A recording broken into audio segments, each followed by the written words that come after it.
कुछ दिन पहले मैंने नारायण मूर्ति के ऊपर बहुत सुंदर केस स्टडी बनाई थी। आज बात करूंगा नारायण मूर्ति की जो सक्सेस की प्राइम सोर्स है, उनकी धर्म पत्नी, जो कि कई चैलेंजेस के बाद भी डर कर नहीं डट कर खड़ी रही।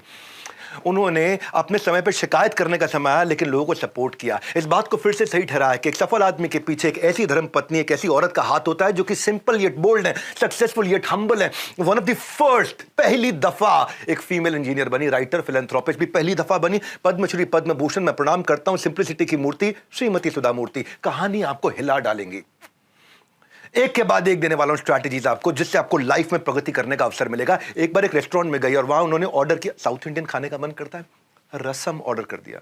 वो रसम की जगह दे गया अपम। वेटर को बोला, अगर पहले वाला आइटम गलत आ जाता तो क्या करते हो? तो वेटर बोला, उसको फेंक देते हैं, दोबारा आप आपको रसम बनाते हैं। बिना कुछ कहे सुधा मूर्ति वहां पे रसम नहीं मंगाया, वही अपम खा के आ गई।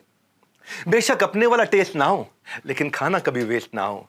ये थी सुधा मूर्ति, द बॉर्न स्टोरी टेलर। छोटी थी ना जब स्कूल के अंदर, तो एक बार टीचर ने उनको बोला, क्लास मॉनिटर बनोगे? बोले बनूंगी।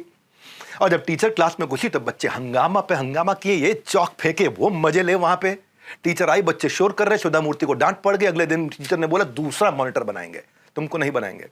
सुधा ने आगे बढ़कर रिक्वेस्ट किया, एक मौका और दे दीजिए, कोई बच्चा शोर नहीं करेगा। टीचर मान गई।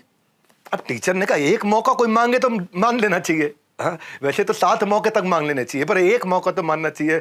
सुधार के लिए नहीं, सुधा के लिए बनी, सूत्रधार बनी। हाँ, सुधा ने बच्चों को कहानी सुनानी शुरू कर दी। कहानी बड़ी एंगेजिंग होती, सारे बच्चे चुप। सुधारा बॉर्न स्टोरी टेलर, इतनी कहानियां सुनाए वहां पे, ऐसी ऐसी आध्यात्मिक कहानियां सुनाए, साउथ इंडियन कहानियां सुनाए, अच्छे अच्छे संस्कारों की कहानी सुनाए, अच्छे अच्छे विचारों की कहानी सुनाए। टीचर जब क्लास में आए, देखे बच्चे चुपचाप कहानी में अपना मन लगाए, टीचर बोले, सुधा मूर्ति, ये आपका बीज बनेगा आपके बड़ा लेखक बनने के लिए। आज तक 20,000 किताबें उनकी पर्सनल लाइब्रेरी में है।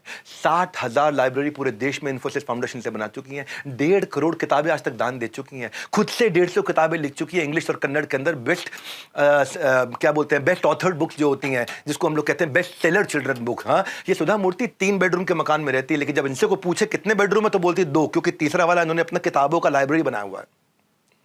अच्छा, दामाद इनके ऋषि सुनक, वो बन गए अपना प्रधानमंत्री इंग्लैंड के, यूके के, और प्राइम मिनिस्टर बनने के बाद उन्होंने कहा, देखो माँ ऐसा करो, 4 कमरे का मकान करा लो। है जी, 4 कमरे का मकान करा दिया, 1 बेडरूम ऐड करा दिया। फिर किसी ने उनसे इंटरव्यू में पूछा, कितने कमरे के मकान में रहते?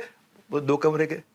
अब ऋषि सोनक ने कहा, यार माँ मान नहीं रही, हमने 4 कमरे बना दिए, अभी भी 2 कमरे बोल रहे। फोन करके पूछा, आपने इंटरव्यू में 2 कमरे क्यों? बोला क्योंकि जो चौथा कमरा है वो भी लाइब्रेरी बना दी।